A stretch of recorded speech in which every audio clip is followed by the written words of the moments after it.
Hey, you guys, welcome.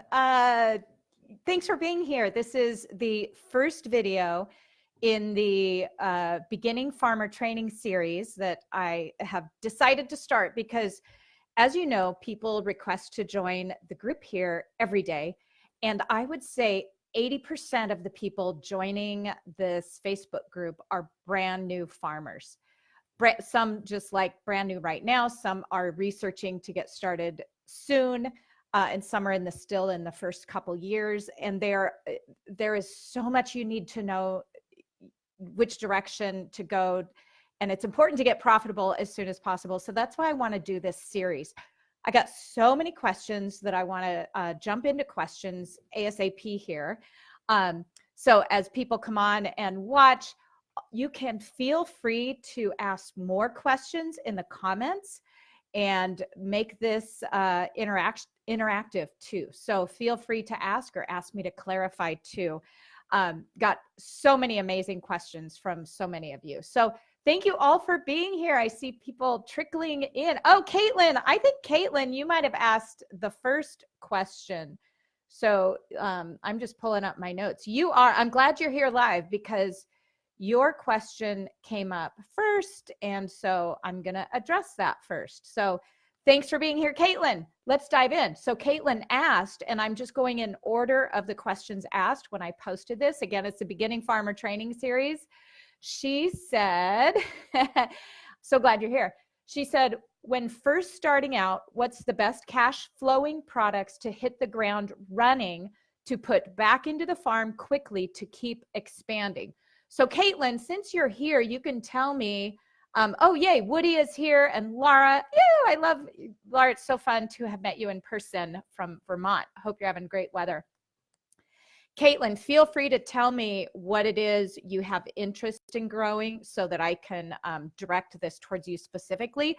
But because it kind of depends on if you want to go livestock and animals or vegetables and flowers. And you guys, if you've never raised large animals, there is a huge learning curve. If you're brand new to farming and you're an adult and you decide you're going to raise beef cattle, there's a huge learning curve. So just know that. We can go more into that later, but that's not Caitlin's question. So let me know if you're thinking livestock or vegetables or flowers.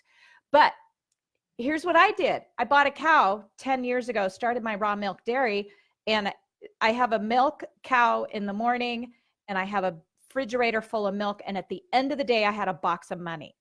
So for me, the dairy and running a raw milk dairy has always been hugely profitable. You know, buy a cow today and I got money by tonight. That's how it's always been for me, because I hit the ground running in my marketing too. So, but not everyone has the money to go out and get the infrastructure set up for a milk cow, nor do they want to. So if that's not what you want to do, Caitlin, and she says, we're open to all things, was thinking of starting with herbs and veggies. We've had cattle and horses in the past, as well as laying hens. Okay. So you were thinking of starting with herbs and veggies. In that case, so let me just finish up on the livestock. The milk cow, if you have the knowledge and capability, has always been great for us. The second thing, meat chickens, you're going to get your cash turnaround in 8 weeks. All right. And it's a low entry cost versus, beef cow, you're going to spend a lot of money to get it. And then you don't get that money back for 18 to 24 months. So meat chickens are a great place to start with livestock. Pigs are 6 to 9 months turnaround, and milk cows. So I was able to start putting money back in my farm immediately with our raw milk dairy. Now, since you want to do herbs and veggies, oh, good. Josh is here from Arizona, right? Hope you're having not too hot weather. Let me tell you about a couple things. Microgreens. You guys, microgreens are really big right now. They're in restaurants. People are buying them for home use. I have a friend in this group, Vincent Manoff from Hawaii. He has what he calls the biggest little farm in America, and he's grossing, at least $250,000 on microgreens, selling to restaurants and at farmers markets. So microgreens are very popular, and it's because they're popular in society. They're hip right now, so there's, good thing to be marketing. So that would be great. Microgreens, perfect. My friend Nick Burton, who's also in this group, he was doing a vegetable CSA, and customers were like, as he listened to his customers, like I teach you guys, they were saying, you know, we love the box of veggies, but at the end of the day, we still have to cut up vegetables. And he's like, well, what would you really like? They said, what I'd really like is a salad delivered to my desk every day, so I stop eating lunch out of the vending machine because I'm not preparing the vegetables for work that you leave me because I'm too busy. He started a business, made $1 million within his first year, delivering salads 1 day a week to local businesses. He had access to the refrigerator in the employee break room, so, and automatically charged. So there you go, Caitlin. 2 great ideas: a salad service business, the microgreens, something like that. Our flower farmers who are doing flowers seasonally are enjoying doing that too. So that's what I'd start with. Horses, big hint. You're not going to make any money with horses. Horses are my favorite, but don't start with horses. No money, no money. I think we all know that. They're just a lot of fun. So there you go. The other thing Caitlin said is, what is the best way to draw in customers? Are farmers markets really worth it? So you're going to draw in customers by serving people, by getting out in public and meeting people. You don't just set up and people aren't just drawn to you. You have to be out there meeting them and interacting with them. This is something I work with our marketing students on all the time. When you get out in the public and when you get out there and start networking, then you will notice people coming to you. But you have to put yourself out there first. Yes, farmers markets are worth it, no matter what you think. If you think the farmers market is a bad market or the manager's not doing their job, they're still worth it if they're getting steady traffic flow. Because remember, your goal at the farmers market is to get people on your email list and on your potential customer list and build relationships. So if there are any warm bodies whatsoever moving through the farmers market, yes, of course, it's worth it. Not everyone can be like Cat Fields White, who has 20,000 people a day going through her farmers markets in San Diego. But if you're down there, lucky you. Plus, it's really nice weather all the time. So you get out there, and then you will notice customers being drawn to you. And it says you're just settling on your 14 acres. Okay, one other thing I wanted to say to you, Caitlin, and this is to everybody. You said you're thinking micro dairy, but then maybe microgreens and herbs, which you just mentioned, and you want to add in chickens and lambs, even thinking of selling day-old chicks with the micro dairy. So that's 5 products right there that are really 5 different businesses. There are 5 different learning curves. It's going to dilute your marketing. So go back and listen to my first 5 episodes of the podcast, The Profitable Mindset, where I talk about the 25 steps to start your business. And I talk about how important it is to have that signature product. So Caitlin, you're going to be successful whatever you choose when you choose one thing. And you will be diluted in both your efforts and your marketing and your ability to connect with people the more products you add. So I would not, and if you aren't good at selling and marketing the first thing, you're definitely not going to be good at adding a second income stream. So just have one product to start with. Have your signature product and focus on that. And again, that's something, those first 5 episodes, I spend a lot of time talking about that. Okay, so let's see. And yes, really thinking about microgreens. So Caitlin, start doing your product research there in your area, start connecting with people. Okay, and let's see. Next is Erin Simmons. Okay, this is a big question. I had to do my homework to answer this question. Erin, I know Erin's about 3 hours north of me, and I've gotten to meet her in person twice, once here on my farm. She said, could you share your schedule, both work and personal? What is a week setup like? And then she's trying to keep her mornings and late evenings after kids go to bed set aside for flower farming. But there are kids' schedules, and she works from home at a day job, and she has family and church commitments. And I have not yet scheduled exact time for blogging, social media, and computer time. And she would love to see how I break things down and my suggestions on how to balance all the needs. Okay, so balance. I don't know that balance exists. You know, we could talk about that all day. I don't think I ever feel balanced. You know, saying yes to one thing means saying no to something else. But I reminded Erin that she has 4 little kids and I only have 1 left at home. I have 3 kids, 1 left at home. So my life looked very different 10 years ago when I started my farm and had 3 kids at home. So I don't want her to compare me today to her today because of that, which I don't think she will. And I want to also say that you mentioned a lot of things in here. So with us women, we want to say yes all the time. You've committed to a lot of things. We all do. I usually go along in life where I overcommit. I say yes to a lot of things, and then the stuff hits the fan. It's like, oh my gosh, I can't do this all. I got myself in too deep and I have to cut. So last year I had said yes to being on 2 national boards. And you know why I said yes? I said yes because it was purely ego. It was like, oh, what an honor. They asked me to be on their board. But pretty soon I had no time for kids and husband and house, and I couldn't ride my horse. I couldn't have time to pet a cat or anything. And I had to resign those boards. That is a tough thing to resign. It's better to not say yes in the beginning than have to resign, but that was a really good lesson for me. So I'm not telling you to give anything up, but I'm telling you that the more we do, the less well we do any of it. And I would think your first priority is your kids. You got 4 little kids. But to answer your question, I did go through and write down my schedule to tell you.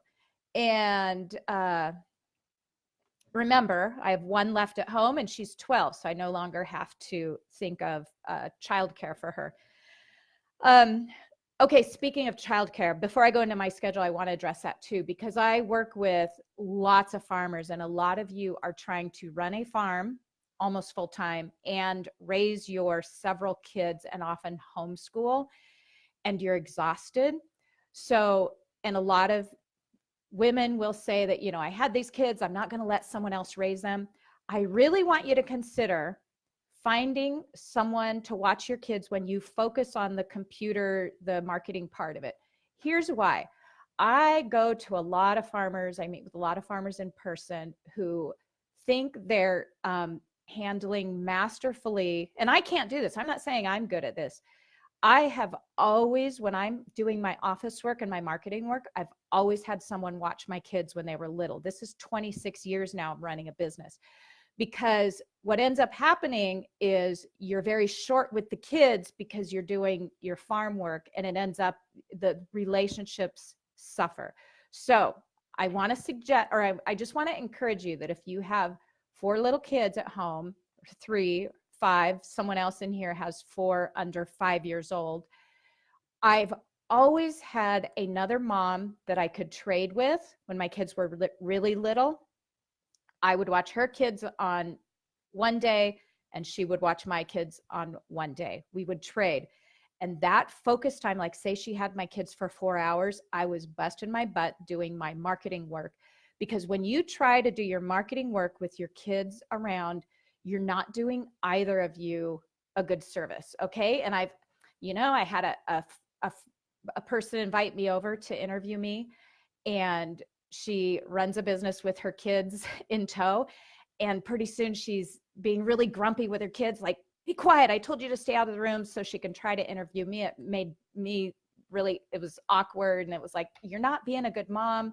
You know, maybe there's a time when you can have some childcare. And she says, no, we never get childcare. So I encourage you moms to find someone to watch your kids so that you're showing up as a happy mom instead of a grumpy mom.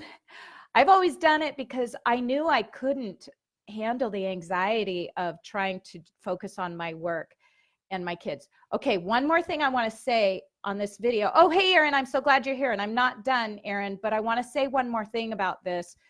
And I asked my husband, and he's like, yeah, you should mention it. So on the post where you can ask questions for today's Beginning Farmer Series, we had a lot of moms saying, how do you juggle kids and farming? We had no dads saying, how do you juggle kids and farming?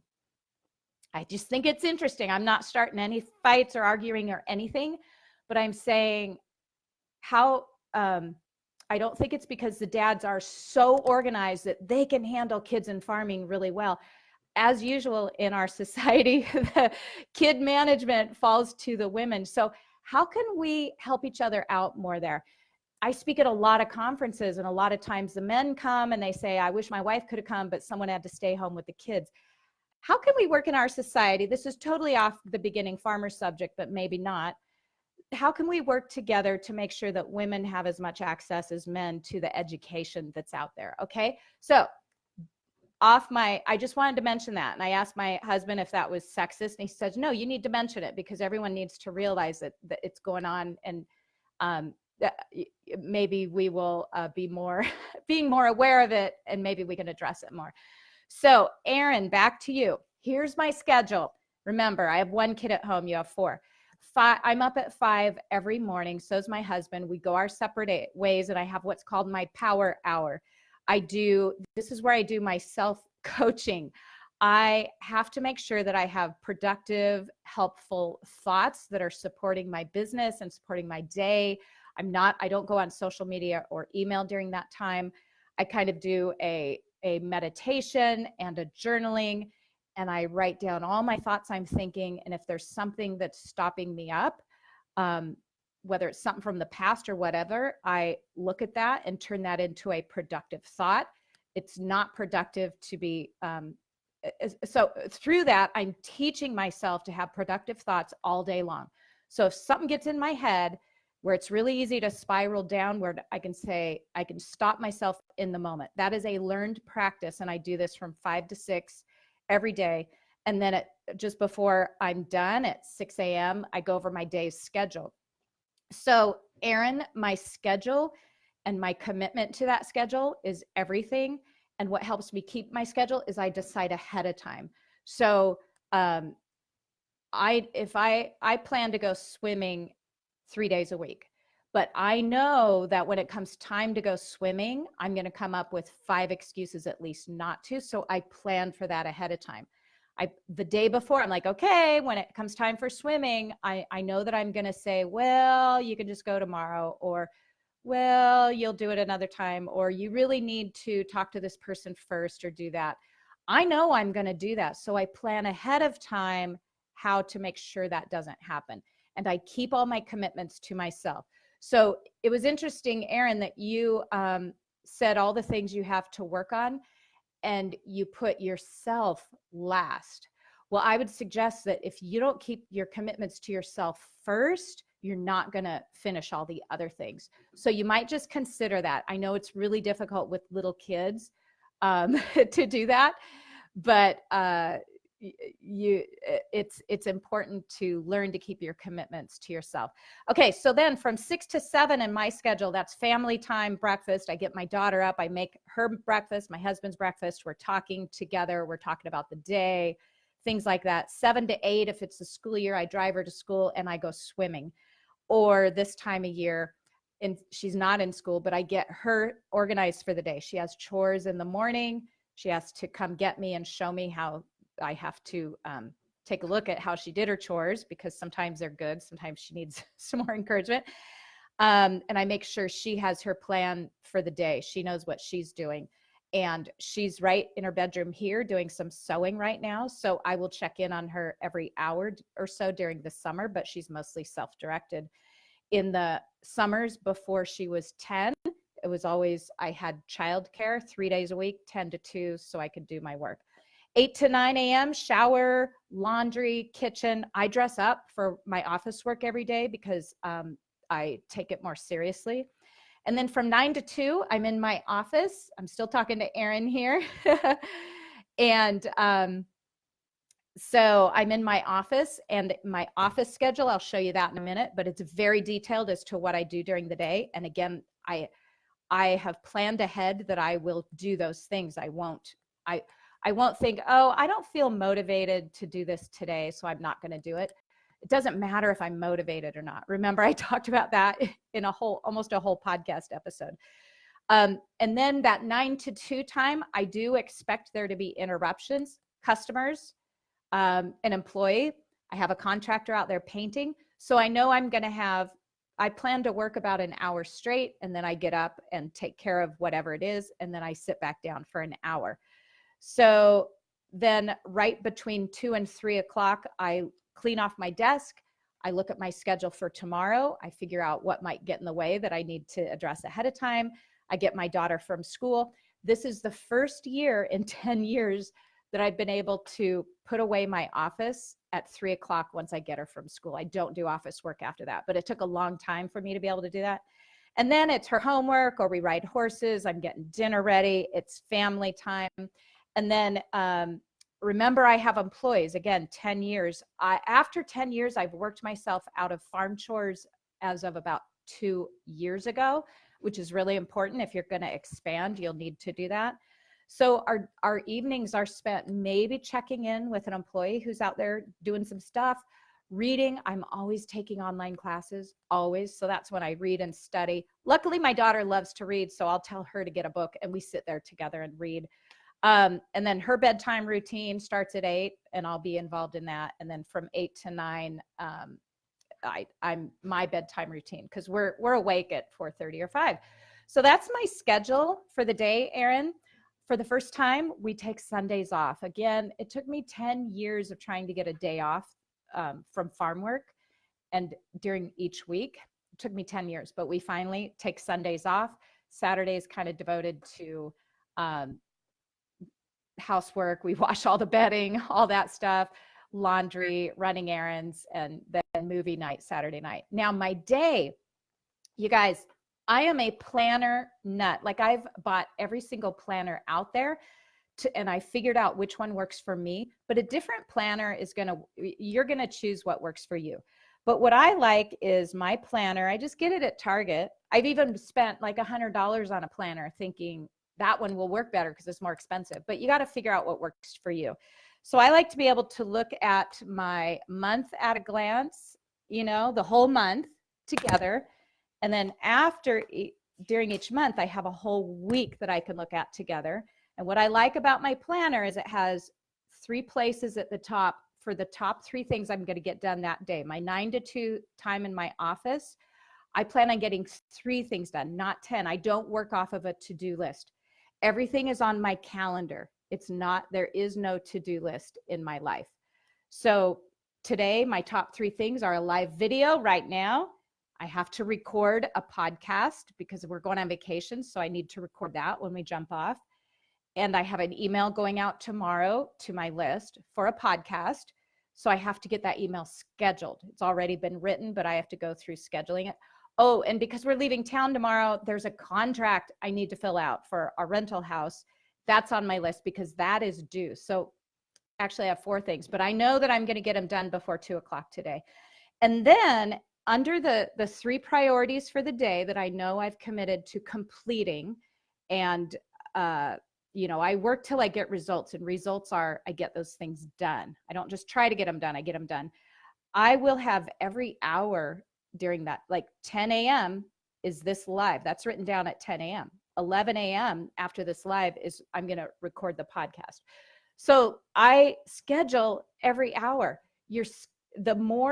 Okay, I want to share with you that I have hundreds of farmers every year I work with in my paid marketing courses.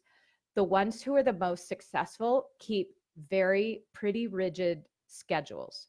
So if you think a schedule is rigid, it's actually really freeing. When the surprises come up that Farm Life offers, and we have tons of surprises, my very detailed schedule means that those surprises, some people think, oh, that detailed schedule leaves you no room for surprises. It totally means that everything will get taken care of, and I can take care of the surprises too. So for instance, we have a house here on our property. The renters moved out. They only move out every 2 or 3 years, so I couldn't plan for that. All of a sudden this week I have painters and repairmen, and I'm getting bids and I'm talking to people. It's a lot of extra hours, But because I have my very detailed schedule, everything with keeping my business and family running will happen very smoothly, and I'll be able to get the rental house turned around as well. So, or sick animals or dying animals. You might have to shift one or two things on your schedule, but the people who are the most successful in business keep very detailed schedules. And Erin, we met in person. You know, I know you. Yes, you're a scheduled person. I used to think I was, because I've run my own business for 30 years. I used to think I was pretty scheduled. And now the busier I get, the more I realize I was leaving a lot of time wasted. So I've got even more strict on my schedule. But the biggest thing is keep those commitments to yourself. None of that works if you don't keep your commitments. So practice doing that. Erin says, that makes a lot of sense. Keep some time for myself. Having a plan specified for office time makes it much more likely I'll actually accomplish that.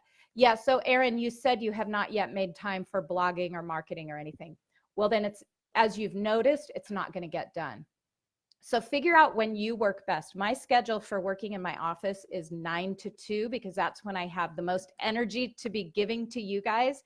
After 2 o'clock, I need passive work, like read a book, listen to a class, go, feed the animals at night. I can do that stuff after that, but I use my energy time, high energy time, for the stuff that makes me money. So that's why I do it during the day. So that might work for you too, but get it on the calendar or it just won't happen. Okay, so that's my schedule. And then Caitlin again says that she has 4 kids under 5.5. So Caitlin, I can relate, sorta. I never had 4, I had 3. But friends that can help you out, mothers, grandmas, mother-in-law, friends with kids that you swap with, or even full-on childcare a couple days a week will help you. It will make your relationships better with both your husband and your kids. So get some support. So Erin Parisian, which I've always loved your name, I think last name. I think that's so sweet. Parisian, so fancy. How much time do you spend marketing versus actually doing farm work? Some days the farm work seems all consuming, but the marketing side seems to demand the same attention. Yes, which it isn't getting from us. Any tips on making time for marketing? Schedule it and then keep your commitment to do it. And when time is limited, is there a certain marketing material you would consider more important? Okay, so let me address first about how much of my time I spend marketing. So remember, I've been at this 10 years and I'm going to talk about, and I spend way less time marketing my farm because after 10 years of serving people, we've just had a wait list forever. We're not going to grow endlessly. We have limited land, so we're done expanding. So I have marketing. That's something hopeful for all of you, is marketing gets so much easier as the years go by. You will spend less and less time. But when I had my signature product, raw milk, and I was marketing that and farming most of the time, or doing most of the work, I had 2 employees and me doing the farming and marketing. I was marketing 8 to 10 hours a week, and I'm going to throw out some numbers. I was grossing about 150,000 in gross sales, and our net for the farm after all expenses, taxes, all that was about 70,000. And then I would, choose to take some of that 70 and put back in the farm. So $70,000 net income, which is really great as a second income to my husband's teacher salary, and he gets benefits. So I'm just kind of giving you the big picture of what size farm. We're not doing $1 million in sales a year, and I don't want to, and I don't have the land to do that. So this was perfectly fine, and that was about 10 hours a week, okay? So I would go milk the cows in the morning, and then I'd come in and do my marketing in the afternoon, and I had someone milk the cows in the afternoon for me. So that gives you some numbers. 10 hours a week, grossing 150,000 in sales a year, okay? That's not going to be exact. It's going to be a lot more, a lot less, depending, but that's a starting point. And then you said, if time is limited, certain marketing material you would consider more important. Yeah, email list, and you're creating fresh content on your website. you're going to get most of your money from that. You will, if you're thinking you only have a little bit of time, so you'll put an Instagram post up, you will make far less money off of an Instagram post than your email marketing. So my 8 to 10 hours a week was spent on my email marketing with, Facebook posts to complement that. But that's the priority if you have limited time. Okay. Jennifer Fetterman says, essential components to setting up a farm store. She has the production down. She has the marketing down. But the craziness of people's lives meant that coordinating farm pickup times is not convenient. So if people could stop by as needed or at least call ahead, it would help a lot. So Jennifer, I have a lot of videos on how a manned store or a woman store, but having set store hours will be so more profitable for you. You will train people to come to you when you're open. Offer an evening time during the weekday for people who work and a Saturday morning time. Those were our most populated hours, and everybody figured out a way in their schedule to come during those hours. You will drive yourself nuts if you just have people call as needed and you serve them. That works for about 20 people, and then pretty soon you're dropping everything to help customers all the time. So look up that information. I think you said you're working through the farm store handout I have. So that information is in there, but manned store hours will build a deeper connection with your customers. It'll keep you less frazzled. You will train them and teach them to come when you're open, and you will make more money because of that reciprocity, or the influencer effect. They see someone buying something and all of a sudden they want to go buy more of that too. So it's really, really imperative that you work towards having set store hours very quickly. All right. Christy Holman feels really overwhelmed. Love a step-by-step process and how to get started. And I already linked up for her the 25 steps to start and set up your farm business. That's at 3cowmarketing.com/25 steps. And the first 5 episodes of my podcast, The Profitable Mindset, gives you the exact step-by-step process on how to get started. If someone had given me that checklist 10 years ago, we would have been profitable a lot sooner, like years sooner, and it would save a lot of stress and anxiety. So get that list. And you also said how to do all of this when your husband and you both work full-time, demanding off-farm jobs. So you do what you can do. You can't do it all, but make a plan to, eventually it's unsustainable to both work full-time, demanding off-farm jobs and farm. So you have a plan. I love having a 1-year plan, a 2-year plan, a 3-year, 4-year, 5-year plan. When is one of you going to cut back? It's unsustainable to do this forever. So if I at least had a plan on paper of when I was going to be able to cut back on one of those day jobs so we could keep our farm, if you want to make your farm more than just a hobby that you do after work, having that plan will help tremendously. Okay. And then you asked about a business plan. Also, the 25 steps, the first 5 podcast episodes, I have a bare bones basic business plan that will help you get started too. But make a plan of when you're going to be able to take time away from one of your jobs so that you can make a business out of it. Because it's really difficult to run a business with 2 people working full-time long-term. Okay. All right, let's see. Oh, good. Caitlin says her parents are moving, so they're going to help you with those 4 kids under 5.5 years old. And Kristen, I'm almost to your question. I'm glad you're here. The next question is Isaac Frericks. He says, I'll be honest. How do you juggle growing the farm and sales when a spouse is not 100% on board? Okay, thanks for your vulnerability. I hear this a lot. Again, I travel 15 times a year to all over the US and a little bit in Canada.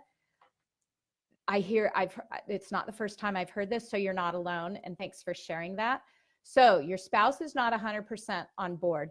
I don't know the full story, but I'm going to give you some suggestions based on my experience, both as a woman and a spouse, but also working with other farmers.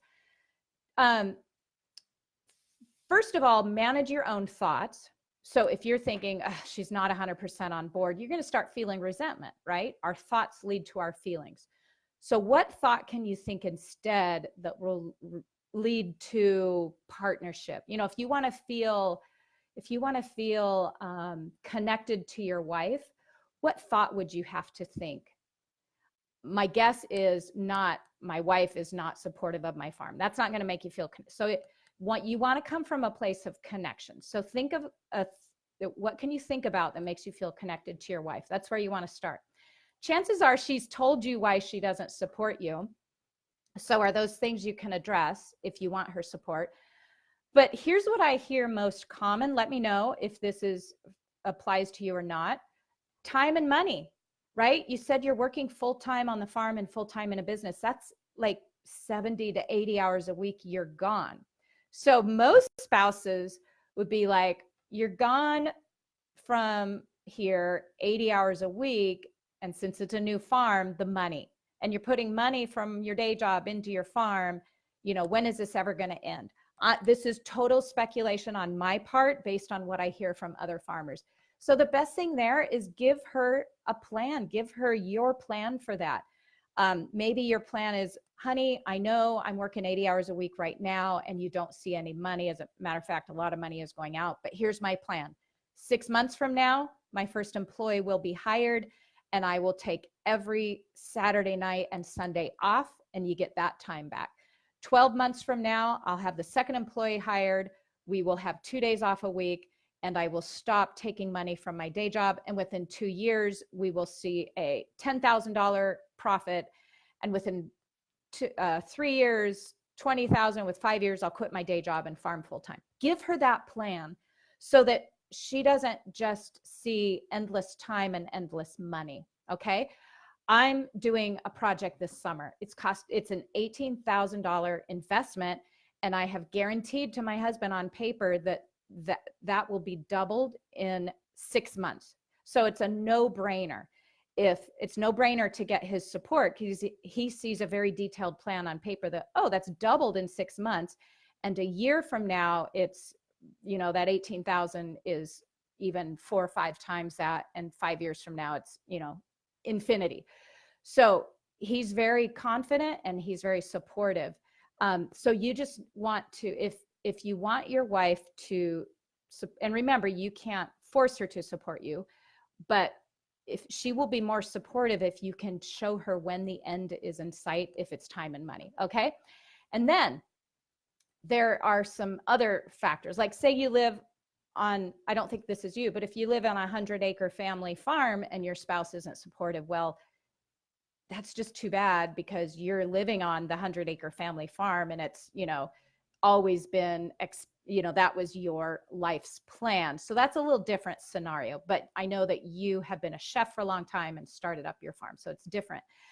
And then ultimately, if you have a plan and it's a very good business plan and it's your life's passion, you don't need to think that you need your spouse's support. Everybody's an adult. We can all make our own decisions. My husband decides to go off and he wants to train to be a golf pro. I mean, that's so far out if you've met my husband. I really wouldn't support that decision, but he wouldn't need my support anyway. So I know that is a long answer, but without more specifics, I'm guessing this might help you a little bit, is give her a plan of when that 80-hour work week is going to start to diminish, and you will see her get more supportive. Okay. Then Angela Busselberg says, if you had to start over, what would you do differently? Okay, first of all, I'm going to tell you some things I did right when I started my farm. I didn't take on any debt. I had $20,000 that I put towards the farm startup. So I started with cash and I've never gotten any debt. What would I do differently? We bought a tractor the first year, and then we realized we can hire tractor work on our small farm. And so we took, and that money would buy a lot more cows. And so got rid of the tractor. So many farmers think they need a tractor, and there are people around here that do tractor work. We need tractor work twice a year. We don't need to own a tractor in order to do that. So got rid of the tractor, did not take on any debt. If I did not invest it, if I made money, then I had money to invest in the business. I started my email list 10 years ago right away. And then within 2 years, I started online marketing my farm. Best decision ever. And that was, 8 years ago when it wasn't as popular. And I started doing events right away to connect with people in person. Those are the things that made it so successful and profitable quickly. Now, here's what we did. Everything I teach in my marketing class is how to do it the right way. And most of it was because I did it the wrong way first and learned. One of those things was about year 5 of having a very successful micro dairy and doing pastured poultry. We decided to do pigs and beef cows, which was great, but it took so much more time. It's just like I teach. You have your signature product and you stick to it. We're not big enough. If you're thousands of acres, you can, and lots of employees, you can have all those different diversified parts. So many farmers are going under because they're stretched so thin doing that. Cows and pigs and chickens and maybe milk and maybe vegetables too. It's going to do you in. So we did the cows and pigs for 2 years, and it was unsustainable. It diluted our marketing and it tripled our workload. So that's what and that's what I teach today. Choose your signature product until you get a lot of employees and your marketing base is huge.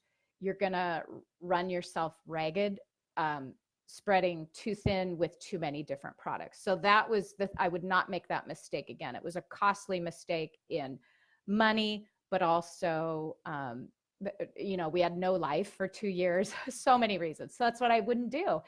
Okay. And then Kristen, okay, great. I'm going to read some of the comments. Kristen says, my hubby and I argue over when to hire our first employee. Yeah, no reason to argue. Hire. The sooner the better. You guys take a risk and hire someone. It will free up so much of your time. Oh, Aaron, and I'm gonna comment. Aaron Simmons says, going back to what you raised, wife would like to help with kids, but if husband is working, also devoted to farm, it is hard for wife and point of friction. How can he help her with all that she is juggling? Is she burned out? Okay, Aaron, I want you to look at all the things you're doing, because if you're trying to run a business, I loved volunteering in my kids' school once a week. As soon as I started my farm 10 years ago, that had to stop. So Aaron, I've learned, I'm ahead of you. I'm 52 now. So looking back, I did luckily say no to that. And that was something that was very important to me, but I chose to run a business. You guys are choosing to run a business. So some of your volunteer work is going to have to fall back. So if you're asking your husband to help out because you've got to go volunteer at a bake sale, that might not be in the best interest of your family when you've got a farm to run too. So I learned early on that I had to say no to a lot more things and focus on my kids, my husband, and my farm first. And if there was time left, which there really wasn't, I chaperone a field trip a few times a year, and that's it. I'm not in the classroom as often as I would be if I wasn't committed to a full-time business. So just know that you can't do it all. There's a lot of us women, I tried to do it all. A lot of us women think we can do it all. We try to do it all and we end up in therapy or over medicating, over drinking, whatever. You can't do it all. Start saying no. So, and we can have more conversations about that, Erin, too. Christy, you're so welcome. Eliza says, I want to swap our 8 acres for a farm that has a great farm store option. He's hesitant about the swap because of his business. It's hard to be respectfully waiting. Okay, I'm going to say something here because you guys know my husband is a psychotherapist, and so many people, he can't tell me names or anything, but I hear trends. So many of us wait till we've hit bottom and we're having terrible fights to get some outside help. You guys, I work with a coach. I get coaching every single week. Like, I have been doing self-development for 20 years and I get coaching. And my husband's a therapist and I could say that he gives me therapy every day. go get some help on some of these things. Don't let it get to friction, to burnout. You know that the divorce rate among farmers is just as high as the rest of the world. I think it's close to 60% now. So many farmers say, you know, they blow up the family because of this. So get some help, you guys, and don't let yourselves hit bottom in these fights about your business. And I only say this out of love for all of you and because I've had to do it myself. Now, I think I'm very open about this. I don't know if you all know this, but I got divorced at 40 or early 40s. I was divorced and I started my farm as a single parent.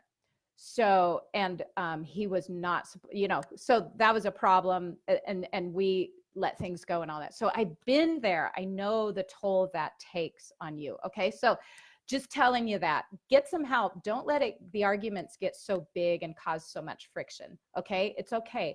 Because my husband talks about people who wait. They are like 1 foot out the door before they come to therapy. Don't wait that long. Okay. Angela says, I love hearing that you're 52 and started business at 42. I'm 44 and feel I might be too old to start. No way, Angela. You are not too old to start. And oh, I recognize you from Instagram. You messaged me or you made a comment on there. So no, you are not too old. As a matter of fact, the wisdom you have in your 40s that I didn't have in my, 30s and 20s, it's an asset. Okay. Total asset. Let's see. It's on a, oh, Eliza says, we've been in counseling for 4 years. Yay. That's what I love to see, you guys. Don't let things get too bad before you get help. Okay. So, and, so then let's go to Kristen's question. And I know, Kristen, you were just on here. Hopefully you're still here. She is a year into flower farming and things have begun to grow quickly in all facets. We've got a bustling on-farm flower shop that's become a local retail florist and an event venue. How do I know if it's time to hire help or just scale back? Part of me is scared of letting go of the farming and flowers itself to allow for marketing numbers and growing our business. Okay, you guys, you are in the production business. We're like an assembly line. Our farms, you may not have ever thought of it this way. I think Joel Salatin is the one who first talked to me about this. This is a production business. In an assembly line factory, the owner of the factory is not on the assembly line doing production. So we start our businesses because we love that production. But eventually, if you want to gross 150,000 and bring home 75,000, you can't be out doing the flower farming or the milking of the cows all day long. You will have to gradually hire help and work yourself out of production so you can run the business. So Kristen, if you are scared of letting go of the farming, you need to do it anyway. You're going to love my podcast coming out tomorrow. I think or the next 2 podcasts, I talk a lot about that. So you've got to, at some point, let go of the farming and run the business, do the marketing, do the numbers, do that, and hire help. So you said, how do I know if it's time to hire help or just scale back because you can't manage it all? It's time to hire help. I'm going to give you a little idea here. My first help, so I hired an employee to help milk cows because I knew I couldn't do both. And then I needed help responding to emails because customers, emails kept building up. Well, my person who I hired to milk cows 3 days a week, I said, can you type? She was like, maybe 30 at the time. She's like, yeah, I can type. And she knew social media and she knew emails. She would milk the cows, took about 3 hours start to finish. And then she would come in the house and answer emails for about an hour or 2 for me. It gave her more hours and it helped me out tremendously. So I eased my way into having full-time employees and full-time office help too. So Kristen, I would say the same thing. It's time to hire help out in the garden. Lori Jo Hernandez is a great example of that. I think it's her 2nd full season or 3rd full season. And last year she hired help. We all start ourselves, but you've got to work yourself out of it a little bit so that you have time to handle the marketing, because you are the most valuable thing in your business for marketing. And someone doing the gardening part of it can be paid $15 to $20 an hour to do that part of it. Whereas your time is worth thousands of dollars in the marketing work you're going to do. So there you go for that. And, you know, feel the fear and hire someone anyway. All right. Matt Willis said, how would you approach small restaurants and chefs to begin a relationship with the intent of selling produce? All right. So Matt, I'm going to answer your question, but also do some searches in the Profitable Mindset Facebook group on this, restaurants. A lot of people have a lot of experience with restaurants being flaky. So just know that. Now, if you still want to approach small restaurants, it's all about relationship. Start out by, I usually send an email, and I usually don't get a response to the email. So I send an email, then I might send another email, and then I call in the afternoon when they're between, don't call during lunchtime or 10 a.m. when they're prepping for lunch. Call between 2 and 4 o'clock, and chances are you're not going to talk to the chef right away. So what I would do is I would call and say, you know, do you guys have someone supplying your whatever? I'd like to be considered. And try to get in there and talk to them. Now, persistence, you're going to have to be persistent. If you call and leave a message and just think, well, nobody ever called me back, and you give up, that's not going to work. You have to keep at it. Sometimes I have reached out to a restaurant for 6 months because a lot of them have people providing them the products already. And then but know that those providers quit. And as soon as the provider quits, they're like, who is that guy that keeps calling us? Or who's that person that was in here last week? And if that's you, they're going to reach out to you. So you have to be reaching out to them regularly and hopefully get a meeting with them, and know that it might be just email and phone first, and be very persistent, and then expect that they can be flaky. And do your research in this Facebook group. You will see all sorts of comments of people like, beware of restaurants doing this, just so you are aware going into it of what can happen there. All right. And then Isaiah says, do you believe, oh, he asked this on Instagram, by the way, Instagram, Charlotte Smith 3 Cow. You guys, we got fun stuff over there too. Do you believe the location of a farm is important in finding our dream customers? I'll just answer that real quick. Dream customers are everywhere. Your ideal customers everywhere. Again, I travel the United States all over. Big cities, small cities, middle of nowhere, everything in between. Your dream customers are everywhere. So there is no one location that every farmer should flock to. I have people in my marketing class that are 8 hours away from the nearest city, and that's where they drive once a month and do their drops, and their whole business is based on that. Today, as you know, the world is very small. You can ship, of course. So location is, you will have dream customers everywhere. Now, he said, for example, if I was going to raise heritage pastured poultry, would there be a far greater chance of success if I was located near a large city like San Diego? There's success wherever you are. It's totally dependent on your marketing. So I know everywhere I travel, I have poor farmers I see and farmers that are successful. So it's totally up to you. San Diego is very cost prohibitive to get into, and there's no water there. All right, perfect. If I could afford it, it's perfect temperature, 72 degrees year round, but water is really scarce. And I know poor farmers that are struggling in San Diego, and I know successful farmers in San Diego. So it depends on your business savvy and how much education you take care of in your own personal development and in your marketing. Okay. And then he said, or should you be, in the middle of Missouri? So again, make sure you have a willing group wanting to buy. Like, how big of a market is there for heritage pastured poultry? So many of our customers don't want heritage pastured poultry. So do your product research first. If you could afford San Diego, the quality of life might be worth it for you. But know that you will be successful to the extent that you learn how to market your products, okay? That's the key there. And then another question on Instagram: what's the most profitable animal to raise And what are the first things to do once you have your first animals? How many should you start with? So many answers here. The most profitable animal to raise. So that's, if you're looking fast, the fastest turnaround, chickens, dairy cow. We made a big profit on our beef cow, but that's often 18 to 24 months to get your money back. So it depends if you mean quick turnaround in that profit. But we do a good, our chickens, our fresh chickens are $7 a pound, and we do a good business on that. Now, what are the first things to do once you have your first animals? I would say all those things should have done before you had your first animals. I spent a year getting ready for my farm and setting it up, and it amazes me how many people call and say, hey, I brought home a dairy cow today. Now what do I do next? So do all those things before you have your first animals. Start your email list a year in advance of bringing home your first animals. You'll be so ahead of the game.